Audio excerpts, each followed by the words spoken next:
আসসালামু আলাইকুম ভিউয়ার্স। এখানে আমি রান্নার জন্য দিয়ে দিলাম তেলগুলো আমার গরম হয়ে আসছে। এরপরে আমি এখানে মশলাগুলো পেঁয়াজ রসুন জিরা হলুদ মরিচ সবগুলো একসাথে মেখে মাছগুলো রাখছিলাম। এরপর দিয়ে দিলাম একসাথে। মাছগুলো আমার কষানো হয়ে গেছে, দেখতে পাচ্ছেন।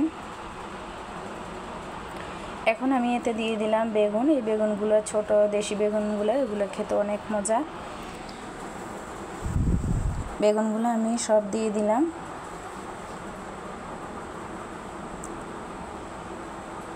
এখন আমি বেগুনগুলো দিয়ে মশলার সাথে উল্টে পাল্টে দিব। দিয়ে এখন ঢাকনা দিয়ে দিলাম। 7-8 মিনিট পরে দেখতে পাচ্ছেন আমার বেগুনগুলো প্রায় হাফ সিদ্ধ হয়ে আসছে। এই যে মশলার ঝোলগুলো একেবারেই গাঢ় হয়ে আসছে। পেস্ট মশলা দিয়ে তরকারি রান্না করলে আসলে ঝোলগুলো অনেক গাঢ় গাঢ় হয়। এখানে সামান্য ঝোলের পানি দিয়ে দিলাম।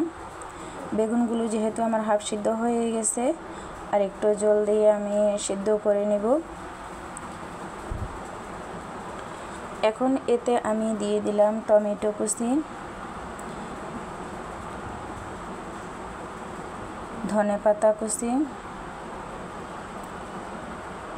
এই যে দিয়ে আমি ঢেকে দিব। এই তো আমার রান্না প্রায় কমপ্লিট হয়ে আসছে।